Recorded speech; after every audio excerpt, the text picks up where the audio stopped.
ocasión vamos a leer un capítulo, bueno, es el tomo de Asia 3 de Geografía Universal de Promexa, Nueva Geografía Universal Promexa.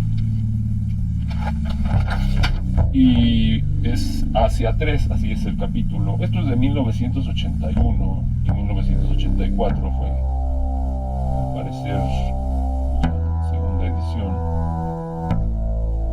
Entonces, vamos a leer lo que es los recursos de la economía. Esto es parte asiática de la URSS, o sea, lo que era antes la Unión o la ex Unión Soviética. Y ellos comienzan, los recursos de la economía. Bueno, no comienzan, ya esto es como la mitad de su capítulo que le dedican a Rusia, parte asiática. Pero habla sobre los recursos de la economía, comentando los considerables esfuerzos que las autoridades soviéticas han venido desarrollando con tenacidad en los territorios asiáticos, las auténticas armas secretas de los rusos para conquistar el cosmos, como los definió el presidente norteamericano John Fitzgerald Kennedy durante su presidencia, están empezando a fructificar. País esencialmente agrícola hasta los años 20, época en el que el gobierno soviético se propone como objetivo prioritario el desarrollo de la industria pesada. Rusia concentraba la mayor parte de sus tierras cultivables, las famosas tierras negras.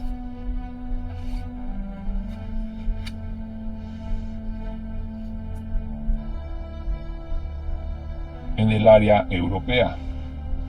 Los que hayan tenido la oportunidad de viajar a Rusia pues ya sabrán por qué se les dice las famosas tierras negras. En los últimos decenios, el aumento de la población y la menor calidad de la vida han hecho absolutamente necesaria la ampliación de la superficie cultivable. Ha crecido de este modo el interés por la conquista de las tierras vírgenes en la zona asiática del país, donde la agricultura, que durante el periodo zarista solo podía satisfacer las necesidades de las familias campesinas, se orienta hoy hacia el comercio, por supuesto estatal, sobre todo en relación con la demanda de la parte europea. Por lo tanto, muchas regiones agrícolas se caracterizan por una marcada especialización en el uso del suelo.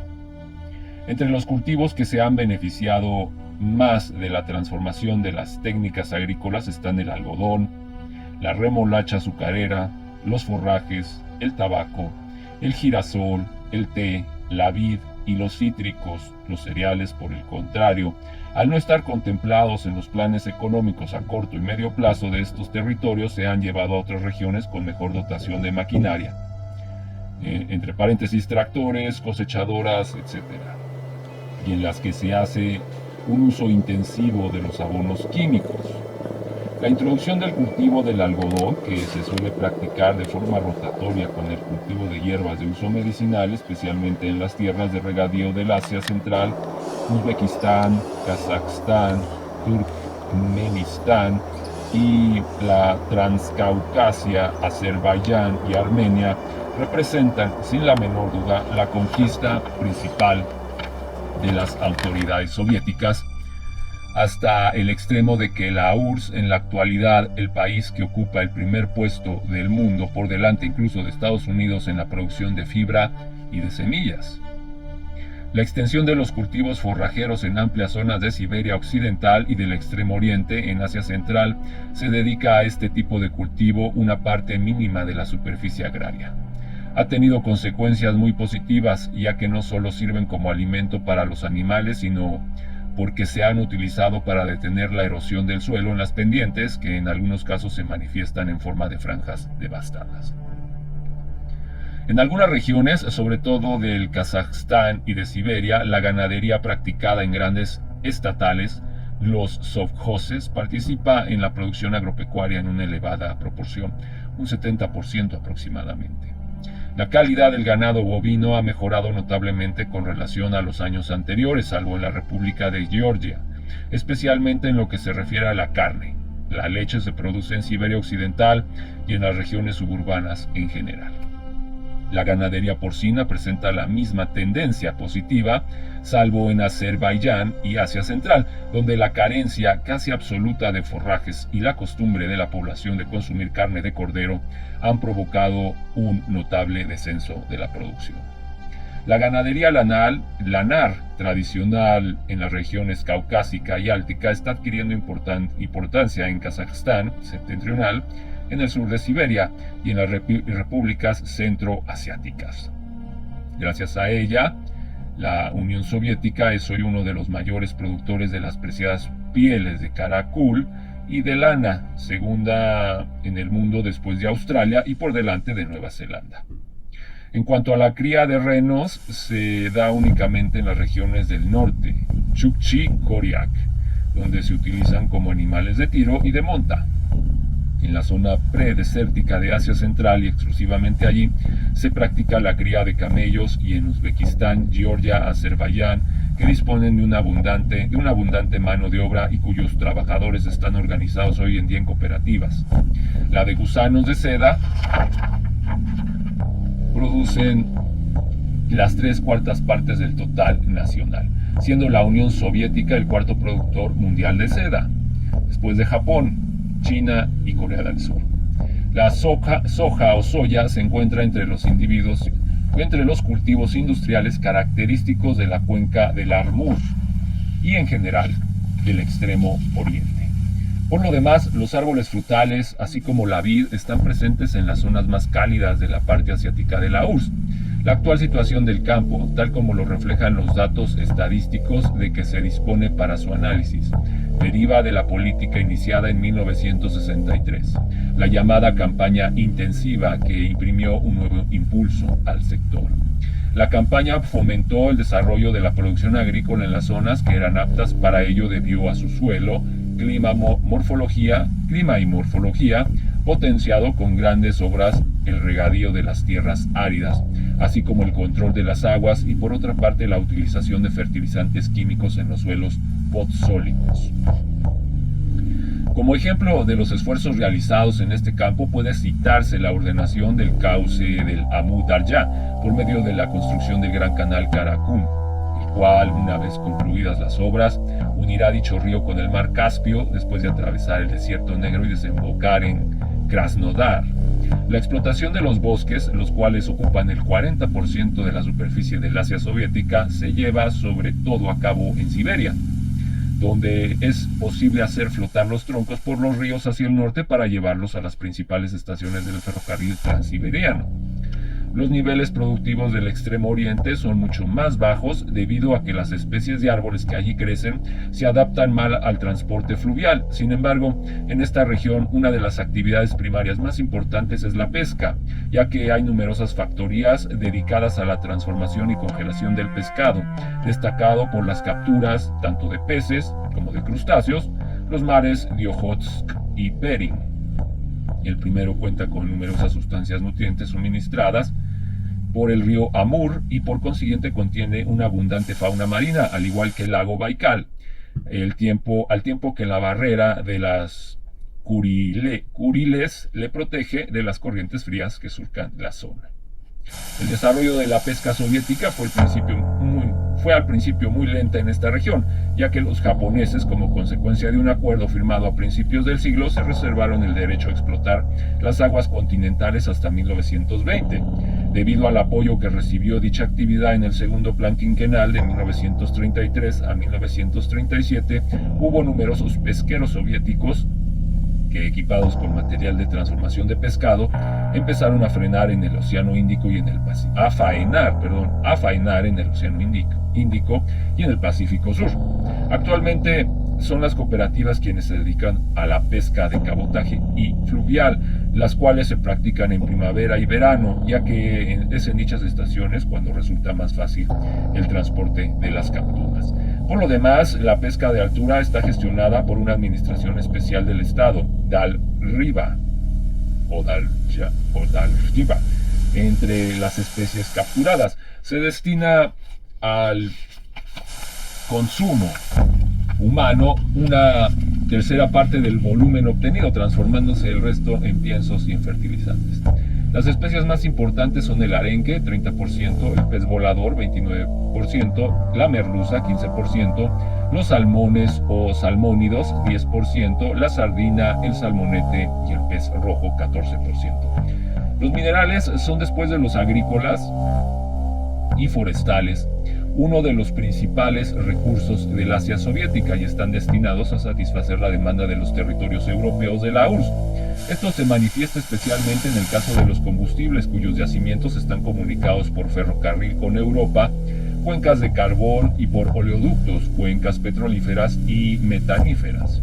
Los efectos inmediatos de este tipo de industrias o de industrialización, que respeta el principio económico marxista de la división territorial del trabajo, se manifiestan en una fuerte especialización de la mano de obra, la mitad de la cual se ocupa de la extracción del mineral, mientras el resto se dedica a actividades auxiliares.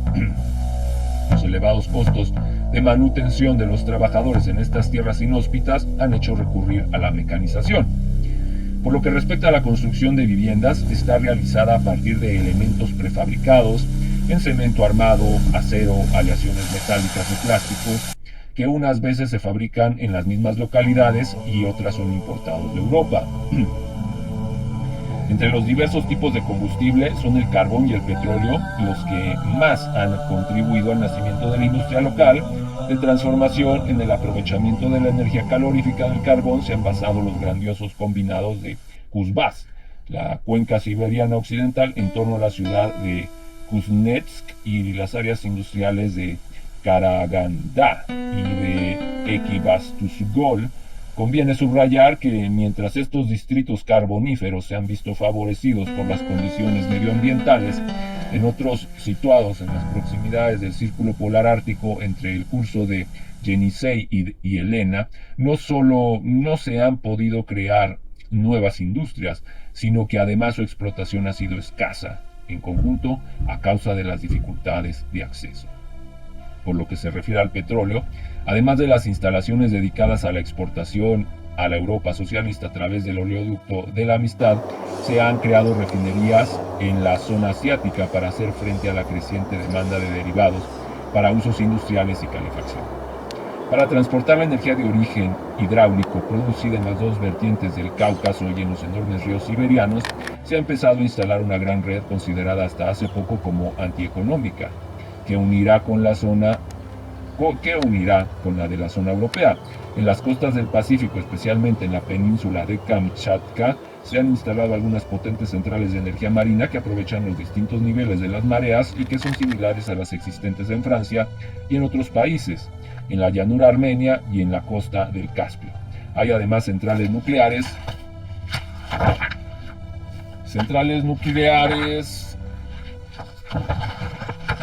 no existen en Siberia, ya que en esta última región hay aún abundancia de fuentes tradicionales, entre las que destacan sus enormes ríos con innumerables saltos de agua. Entre los metales destaca la producción de aluminio, Azerbaiyán, Armenia, plomo y zinc, Kazajstán central, Asia central, región caucásica, cobre, Uzbekistán, estaño, Transbaikalia y Uzbekistán, magnesio y titanio, Kazajstán, tungsteno, Uzbekistán, níquel, Siberia Oriental, además de oro, plata y platino en Siberia Oriental y en el Extremo Oriente. Son escasas, en cambio, las reservas de hierro, hasta el punto de que las industrias del Kuzbass tienen que buscar refuerzo en los Urales. O sea que a esta fecha, si esto es de 1981, 1984, pues a estas, no, y esto es 1985 también. Entonces, si estamos en 2022, los Urales tal vez ya desaparecieron por la extracción de tanto hierro que necesitan para sus aviones, tanques, armamento, AK-47, etcétera, ¿no? Porque pues dicen que escasea las reservas de hierro hasta el punto de que las industrias del Kuzbass tienen que buscar refuerzo en los Urales. Existen algunos complejos metalúrgicos conectados a la explotación de los minerales, que a veces se limitan al proceso de enriquecimiento de los metales o a la eliminación de escorias, además de grandes instalaciones de industrias mecánicas, cuya actividad suele ir ligada a la de otras producciones locales. En el Pacífico es importante el sector naval, buques, mercantes y de guerra, y a lo largo de muchos grandes ríos siberianos hay centros de reparación de las embarcaciones de vapor empleadas en la navegación fluvial. Por lo demás, Asia Central destaca por su maquinaria agrícola.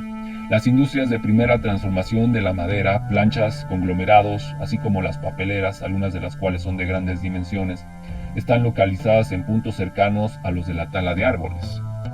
Entre las industrias ligeras, concentradas en los principales centros urbanos, destacan los sectores textil, de confección, pieles, cuero, calzados y productos alimenticios. Algunas de estas ciudades se encuentran en los lugares de producción de las materias primas. Los centros urbanos de Kazajstán, por ejemplo, cuentan con industrias azucareras y cárnicas. Las georgianas, con numerosas fábricas de té, y las siberianas, situadas en zonas ganaderas, con industrias lácteas. En cualquier caso, el desarrollo industrial orientado, como en el resto de la Unión Soviética, hacia la industria pesada, se concentra a lo largo de los principales núcleos de comunicación ferroviaria y fluvial. Las carreteras son escasas y defectuosas, y en su mayor parte se han transformado sobre antiguas rutas militares o de caravanas. En situación parecida está Kirguistán, 20.000 kilómetros de carreteras, de los cuales solo 12.000 se encuentran en buenas condiciones, cuyos únicos nudos viarios son Osh, Frunze. En Uzbekistán, donde están más desarrolladas, 30.000 kilómetros y en mejor estado, la red parte de Tashkent hacia el sudeste y el extremo sur del lago Aral, formando una gran V, por lo que se refiere a las comunicaciones una gran V. Por lo que se refiere a las comunicaciones entre los centros urbanos asiáticos, la red de carreteras de Tadjikistán es la mejor dotada, con sus 14.000 kilómetros, 8.000 de los cuales se encuentran en buen estado. Los autocares tienen mucha importancia para el transporte tanto humano como de mercancías. En Kazajstán, donde las carreteras, que son 110.000 kilómetros asfaltadas en una tercera parte, se utilizan mucho entre localidades próximas. Las mejores son las que unen Alma-Ata con las capitales Uzbekistán y Kirguistán,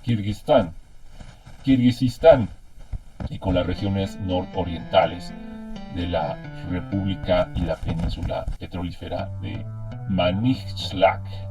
En Siberia, el principal eje de carreteras corre paralelo al transiberiano entre los Urales y Manchuria. De la estación ferroviaria de Never, en la provincia de Amur, se destacan dos importantes ejes viarios. Uno se dirige hacia Yakutia, alcanzando la región diamantífera del valle del Biliu, en tanto que el otro va hacia el puerto de Magadán, en el mar de Ojotsk. En los desiertos centroasiáticos todavía hay vestigios de las antiguas rutas de caravanas, mientras en las regiones glaciares del norte se pueden apreciar las pistas que siguen los renos y los perros.